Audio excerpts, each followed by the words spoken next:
প্রাপ্য না, প্রাপ্তি না, নিয়ামত। আমরা দেখতে পেতাম এইরকম বহু মানুষ ছিল সমাজে, আল্লাহ পাক তাদেরকে এবং গরিব বানিয়ে দিয়েছে। বাবার আমলে যদি একটু গরিব ছিল, বাবার আমলে দাদার আমলে যদি একটু সমাজে অবহেলিত ছিল, কিন্তু মানুষের সাথে ভালো ব্যবহারের কারণে, মানুষকে সম্মান করার কারণে, এতিম অসহায় মানুষদেরকে সাহায্য সহযোগিতা করার কারণে আল্লাহ পাক তার মর্যাদা বৃদ্ধি করে আল্লাহ পাক সামাজিক মর্যাদাকে তাকে সামাজিক মর্যাদার দিক দিয়ে তাকে বহু উন্নীত করে দিয়েছে। কাজে আজকের খুতবা থেকে যে বিষয়টা বাড়ি নিয়ে যাবেন, আমাদের একজন অপরজনের সাথে আমাদের ব্যবহার যেন সুন্দর হয়, এতিম অসহায় মানুষের প্রতি যেন রূঢ় ব্যবহার না হয়। ফকির মিসকিন যদি বাড়িতে আসে, যথাসম্ভব তাদেরকে একটু ভালো ব্যবহার করবেন। টাকা আপনি 2 টাকা দেন আর 5 টাকা 10 টাকা দেন, তাদের সাথে খারাপ ব্যবহার করা যাবে, ইসলামের মধ্যে সেটা নিষেধ করা হয়েছে। এবার আসেন, এই পৃথিবীতে যারা অন্যায়ভাবে সম্পদ উপার্জন করে, বলা হয়েছে ওয়াল মালুল হারামু লাহু সুউল আকিবাতি ফিদ দুনিয়া ওয়াল আখিরাহ, আর হারাম মালের রয়েছে দুনিয়া এবং আখিরাতে অশুভ পরিণতি। অশুভ পরিণতি বুঝেন তো? শুভ মানে ভালো, আর অশুভ মানে মন্দ। মনে রাখবেন, পৃথিবীতে হারাম পন্থায় যে সম্পদ উপার্জন করেছে, এই পৃথিবীতে মারা যাওয়ার আগে জিল্লতি তারা হবেই হবে। একথা বিশ্বাস করবেন, একথা বিশ্বাস রাখবেন। যদি আপনি কোন মানুষের ইজ্জতের উপরে আঘাত দেন, আপনার ইজ্জতের উপরে সেই আঘাত না হওয়ার আগ পর্যন্ত আপনার মৃত্যু হবে না। আপনি যদি কোন মানুষকে ঠকান, হারাম উপায়ে যদি সম্পদ উপার্জন করেন, সেই সম্পদ বিনষ্ট হওয়ার আগ পর্যন্ত আপনার মৃত্যু হবে না। এত কঠিন কথা বলা হয়েছে ইসলামের মধ্যে। এই জন্য হারাম উপায়ে সম্পদ উপার্জন করা যাবে। আপনি যদি হাদিসে পাকের মধ্যে এসেছে 100 দিনারের মধ্যে, 100 দিরহামের মধ্যে 99টা দিরহাম আপনার হালাল, একটা দিরহাম আপনার হারাম। এইরকম বা 10 দিরহামের মধ্যে 9টা দিরহাম আপনার হালাল, একটা দিরহাম আপনার হারাম। এই সমস্ত একটা দিরহাম দিয়ে যদি একটা জামা কিনেন, কাপড় কিনেন, এই কাপড় নিয়ে যদি আপনি মক্কা শরীফ গিয়ে নামাজ পড়েন, সেই নামাজ আল্লাহর দরবারে কবুল হবে। কথা বুঝতেছেন? এই জন্য আপনার খাবারটা যেন হালাল হয়, আপনার আমার খানাটা হালাল হয়, আমাদের চলন বলনে যে টাকা পয়সাগুলো আমরা ইনকাম করি আমাদের চলাফেরার জন্য, ওইগুলো যেন হালাল হয়। না হলে হালাল যদি আপনার না উপার্জন হয়, আপনার নামাজ কবুল হবে না, আপনার ইবাদত আল্লাহর দরবারে কবুল হবে না। অতএব এই ব্যাপারে আমাদের খুব খেয়াল করা লাগবে। এবং হারাম উপার্জনের দুনিয়া এবং আখিরাতে অশুভ পরিণতি রয়েছে। আল্লাহ পাক তাকে একটা জিল্লতি দিবেনই দিবেন, হারাম উপায়ে যারা সম্পদ উপার্জন করছে। এবার আসেন, আল্লাহ পাক তিনি সূরা নিসার 29 নম্বর আয়াতে বলেছেন, যেমন আল্লাহ পাক বলেন, ইয়া আইয়ুহাল্লাযীনা আমানু লা তাকুলু আমওয়ালাকুম বাইনাকুম বিল বাতিল ইল্লা আন তাকুনা তিজারাতান আন তারাদিন মিনকুম ওয়া লা তাকতুলু আনফুসাকুম ইন্নাল্লাহা কানা বিকুম রহিমা।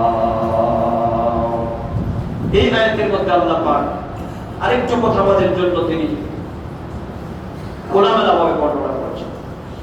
আল্লাহ পাক বলেন, ইয়া আইয়ুহাল্লাযীনা আমানু লা তাকুলু আমওয়ালাকুম বাইনাকুম বিল বাতিল। আল্লাহ পাক বলেছেন, হে ঈমানদারগণ, হে ঈমানদারগণ, তোমরা একজন অপরজনের নিজেদের মধ্যে একে অপরের সম্পদকে তোমরা অন্যায়ভাবে ভক্ষণ করিও। নিজেদের মধ্যে বলতে বোঝায়, মনে করেন বাবার সন্তান, বাবার ছেলে, ভাই এবং তার ভাই, ভাই এবং তার বোন, চাচা চাচি, ফুফা ফুফি, খালা খালু, এইরকম আত্মীয় স্বজন যারা আছে, বা আপনাদের মধ্যে আমাদের মধ্যে যাদের মধ্যে একটা বন্ধুত্বতার সম্পর্ক সৃষ্টি হয়, আল্লাহ পাক বলছেন, লা তাকুলু আমওয়ালাকুম বাইনাকুম বিল বাতিল। হে ঈমানদারগণ, তোমরা নিজেদের মধ্যে একে অপরের সম্পদ অন্যায়ভাবে ভক্ষণ করিও না। ইল্লা আন তাকুনা তিজারাতান আন তারাদিন মিনকুম, তবে তোমাদের পরস্পর সন্তুষ্টি হয় তোমরা যদি একে অপরের মধ্যে ব্যবসা বাণিজ্য করো, একজনের সাথে অপরজনের যদি ব্যবসা বাণিজ্যের ক্ষেত্রে যদি সম্পর্ক থাকে তাহলে সেটা হলো তোমাদের জন্য কি বৈধ। আল্লাহ পাক বলছেন যে একজন অপরজনের সম্পদকে অন্যায়ভাবে আত্মসাৎ করতে পারবে না, কিন্তু একে অপরের সাথে যৌথভাবে ব্যবসা করাটা কি বৈধ। এটাকে ইসলামী শরীয়তের পরিভাষায় বলা হয় আল বাই' আল মুশারাকা, মানে শরীকানা ব্যবসা, একজন আরেকজনের সাথে শরীকানা ব্যবসা। তার মানে আল্লাহ পাক ইমপ্রেশন দিতে চাচ্ছেন তোমরা যারা একসাথে ব্যবসা বাণিজ্য করবে, তোমরা যারা একসাথে ঘর সংসার করবে, তোমরা যারা একসাথে সমাজের মধ্যে বসবাস করবে, একে অপরের সম্পদকে তোমরা অন্যায়ভাবে ভক্ষণ করা যাবে। আচ্ছা বলুন তো, বাংলাদেশের মধ্যে শরীকানা ব্যবসা, আমাদের দেশে অংশীদারিত্ব বিজনেস, পার্টনারশিপ বিজনেস আমাদের সমাজে আছে না নাই? কথা বলেন আপনারা, আছে না নাই? কিন্তু দেখা যায় এক শ্রেণীর দুষ্ট দুরাচার লোকেরা আছে। ইসলামী শরীয়তে পার্টনারশিপ বিজনেসকে বৈধ করা হয়েছে, মানে ইসলামী শরীয়তের দৃষ্টিতে যৌথ ব্যবসাকে বৈধ করা হয়েছে, কিন্তু আমাদের সমাজ ব্যবস্থায় কিছু দুষ্ট দুরাচার লোকদের কারণে এখন একজন আরেকজনের সাথে মিলেমিশে ব্যবসা করতে ভয় পায়। কথা বল ঠিক কিনা? কারণ দেখা গেল আপনি বিশ্বাস করে ব্যবসার টাকা তার কাছে দিয়েছেন, আপনার মূল টাকাই আপনার পাওয়া মুশকিল হয়ে দাঁড়ায়। এইরকম বহু মানুষ, বহু ব্যবসায়িক পার্টনার আছে না নাই? অথচ দেখেন বাইয়ে মুশারাকা, যেটা শরীকানা ব্যবসা, সেটা ইসলামের মধ্যে কত গুরুত্বপূর্ণ।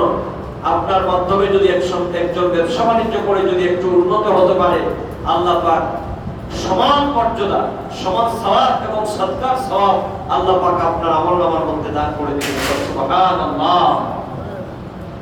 এবার আসেন, আল্লাহ পাক বলছেন ওয়ালা তাকতুলু আনফুসাকুম, তোমরা নিজেদেরকে হত্যা করিও না। নিজেদেরকে কি করিও না? হত্যা করিও না। এটার আলোচনা আমি আপনাদেরকে বলবো ইনশাআল্লাহ। এরপরে আল্লাহ পাক বলছেন ইন্নাল্লাহা কানা বিকুম রাহিমা, নিশ্চয় আল্লাহ পাক তোমাদের জন্য অতীব দয়াবান। সুবহানাল্লাহ। আচ্ছা, আল্লাহ পাক আমাদের প্রতি দয়াবান, এই বিশ্বাস আমাদের আছে না নাই? কথা বলেন, আছে না নাই? মনে রাখবেন, আল্লাহ এমন এক আল্লাহ, আমার আল্লাহকে যে যত বেশি নিকটে মনে করবে, দয়াবান মনে করবে, বান্দার জন্য যত বেশি আল্লাহ পাককে সাহায্যকারী মানবে, আল্লাহ পাক ওই বান্দার জন্য তত বেশি সাহায্যকারী। সুবহানাল্লাহ। হাদিসে কুদসির মধ্যে এসেছে আল্লাহ পাক বলছেন আমি আমার বান্দার জন্য তেমন, আমার বান্দা আমার প্রতি ধারণা যেমন। সুবহানাল্লাহ। আপনার যদি মনে মনে থাকে যে আমার মালিক আমাকে দয়া করবেন, আমার আল্লাহ পাক আমাকে সাহায্য করবেন, আল্লাহ পাক বলেন আমার বান্দার ধারণা অনুযায়ী আমার বান্দার প্রতি আমি তেমন, যে যত বেশি আমার মালিকের দয়া চায়, আমার মালিকের সন্তুষ্টি কামনা করে, আমার মালিকের নৈকট্য অর্জন করতে চায়, আর মনে মনে ভাবে যে আল্লাহ তুমি ছাড়া আমার কেউ নাই, তোমার দয়ার ভিখারি আমি, আল্লাহ পাক বলেন আমার সেই বান্দাকে আমি রহমত এবং বারাকাত দ্বারা ভরপুর করে দেব। সুবহানাল্লাহ। বলেন সুবহানাল্লাহ। এবার আসেন, আল্লাহ পাক সুবহানাহু ওয়া তাআলা তিনি ইরশাদ করেছেন কালামে পাকের, وقال سبحانه وما كان لنبي أن يغل, আল্লাহ পাক ইরশাদ করেছেন কোন নবীর প্রতি ধারণা হতে পারে না যে তিনি অন্যায়ভাবে কোনো কিছু গোপন করে রাখেন। কথা ভালো করে খেয়াল করেন, আমাদের দেশে অনেক লোকের আছে অন্যায়ভাবে সম্পদকে গোপন করে রাখে। কথা বলেন, আছে না নাই? অন্যায়ভাবে সম্পদকে গোপন করে রাখে। কিভাবে দেখেন, আমাদের সমাজে অনেক কথা বলা যাবে, সাধারণ পাবলিকদের কথা আমি বাদই দিলাম। আমরা বিভিন্ন পত্র পত্রিকায়, মিডিয়াতে দেখতে পাই, বা বাস্তবিক জীবনে আমরা যেটা উপলব্ধি করতে চাই, আমাদের দেশের এক শ্রেণীর মাওলানা সাহেবরাও কিন্তু এক্ষেত্রে কম যান না। মসজিদ মাদ্রাসার নামে বিভিন্ন ফান্ড গঠন করা হয়। এক শ্রেণীর মাওলানা সাহেবদের চিন্তাই থাকে শুধু মানুষের কাছ থেকে চাঁদা গ্রহণ করা। আরেক শ্রেণীর জনতা আছে তেলের মাথায় তেল দিতে খুব বেশি পছন্দ করে। দেখবেন বাংলাদেশে আল্লাহর মেহেরবানি, আপনাদের দোয়ায় সারা দেশেই ঘোরা মানুষ আমরা। বাংলাদেশে আপনি যদি আমার কাছে মেজারমেন্ট চান, আমার কাছে যদি আপনি জরিপ চান, আমাদের একটা সোশ্যাল ফাউন্ডেশন আছে, প্রসঙ্গক্রমে বলছি, সেটাতে আমরা বিগত বন্যা সহ বিভিন্ন ভাবে আমরা সমাজ কল্যাণমূলক কাজ করার চেষ্টা করি। এক্ষেত্রে আমাদের কাছে একটা জরিপ আছে, বাংলাদেশের বহু মসজিদ এখনো আছে যে মসজিদগুলোতে টিন লাগানো এবং সেখানে পানি পড়ে গোসল দিলে নামাজ পড়লে তাদের গায়ে শরীর ভিজে যায়। বাংলাদেশে বহু মাদ্রাসা আছে, বহু এতিম অসহায় মানুষের ঘর বাড়ি আছে, বহু বিধবা আছে।